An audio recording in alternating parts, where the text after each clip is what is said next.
At first, I thought that this movie it couldn't be true. Like it couldn't be like a real life story. Then I investigated a little bit, and it turns out it's all real. It all happened, and there's like actual proof for what happened. In Zola's film, Isaiah King is lured by this woman to go to Tampa, I think, to like work as a stripper. And it becomes this insane ride to hell with a little bit of prostitution and other really dangerous stuff happening in the way. It's kind of amazing that this movie was made just because of a Twitter thread that became viral. The film itself is pretty good. Like um, it has some really weird decisions in terms of music. Like there's this harp that plays that kind of glorifies what they're doing, like stripper type culture, and then the game and prostitution and all that stuff.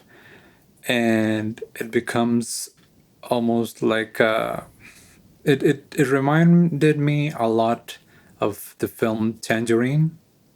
The filmmaker just grabbed an iPhone. He probably got pretty good lenses, but he made a movie with these two TS girls, and it's really riveting because the characters are pretty good. This film is the same, and it's as good as Tangerine. And the plot, I would say, that is as good, and the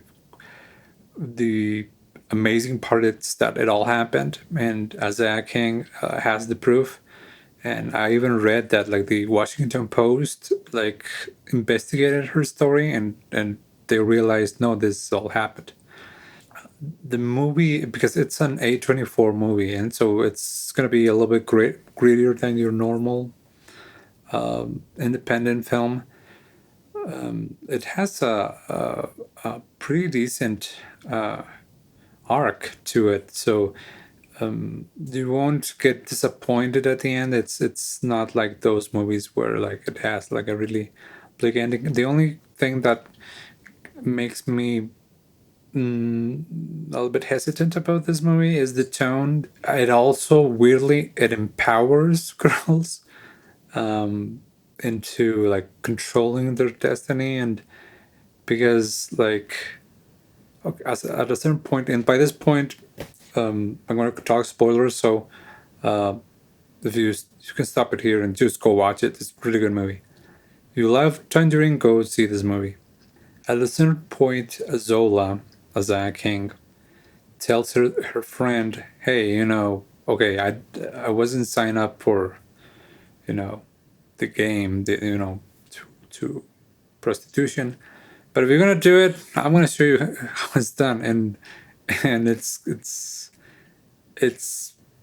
pretty funny. Like the entire movie is really really funny. So it has this dark humor. I mean, at the end of the day, it's sex trafficking, and I won't spoil who the main villain in the story is, but yeah, it goes up and down, and it's a story that I think was acting like told by her tweets, but in the film form, because I think her name is Yanixa. She tells it with a lot of style. There's a lot of like practical effects that she does. Like it's pure style, and it fits like it fits the tone of this crazy but not in a good way lifestyle, and it's a wild ride. I do have a problem with the music. The music somehow doesn't.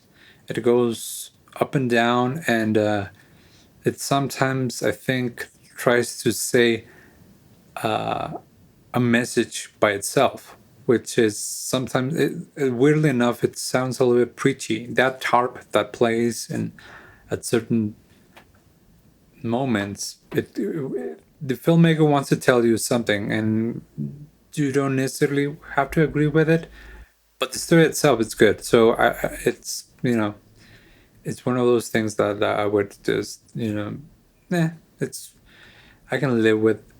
The protagonist is not that innocent, and she never tells you that she's innocent, but you can tell that she has lived a life, playing the game. So weirdly enough, the most experienced person becomes the least experienced, and it has that flip, and the ending. The twist is pretty funny, but it's I don't think that it can to be true. It has to be a little bit different to real life, because that twist, it makes it feel like that her story was like a film, because it's too perfect of an ending. But yeah, this film's good. Go watch it. Zola.